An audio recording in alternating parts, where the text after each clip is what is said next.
I trust you're doing well, and all Africans out there are doing quite well.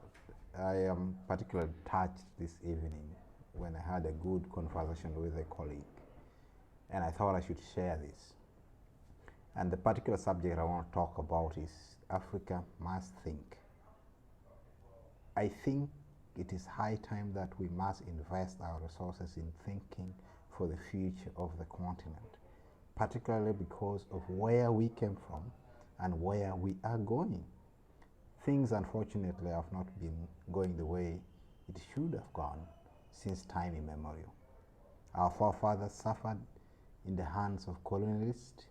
Our forefathers suffered in the hands of imperialists. And it is high time that Africans of goodwill must unite to change this direction.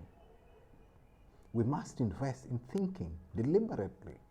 If we are not thinking for the future of the continent, we are doomed.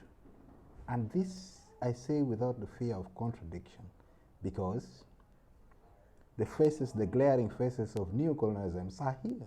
Our resources continue to be looted. The financial system is unfortunately skewed against most of the African system, like many of our African leaders have put it clearly. We borrow at exorbitantly high interest rate as compared to other continents. And so there is no way we can actually leverage and move out of poverty if we do not deliberately invest in our thinking and the way we approach our policies in many future to come. It is high time that governments across the continent invest in thinking. We must have deliberate think tank that thinks for the Africa. Yes, of course, these days we have social media and all this that are consuming our youth. But I can tell you, if we do not deliberately think, we are doomed. China is doing the same thing. China is thinking for their country. It's definitely overpopulated country, but they're thinking deliberately for the future of their country 50 or 100 years from now. What is Africa doing? What are we doing? What are we doing? It's a wake-up call. It's urgent. It is as urgent as possible. We must come together. We must think for the future of this continent. Of course, you know how the World Bank policies are skewed towards Africa.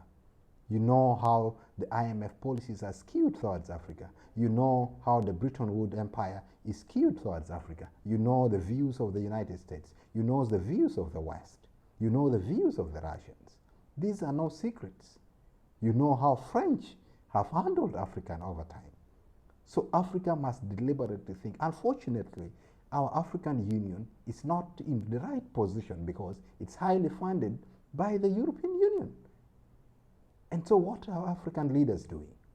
We have a few good breed of leaders that are coming up, but it is important that we must have independent institutions that think for this continent.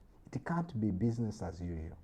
Otherwise, the future of our children is under serious jeopardy, and we must do something immediately to put this to an end. Our universities are producing certificate awarding institutions, have been turned into certificate awarding institutions. We are not thinking enough. And yet, when you look at all Africans outside there who are striving in all these developed economies, they are really great thinkers. They are guiding the world. If you go to New York, for example, in the stock exchange of New York, you find Nigerians leading the discussion, Nigerians leading the stock exchange market. If you go anywhere, even in the streets of London, you find fellow black African leading the discussion. So, ladies and gentlemen, coming from this continent, let's think. I call upon all the leaders across the continent. Let's invest in our thinking for the future, and it must be deliberate. Thank you very much. I look forward to having more of this conversation.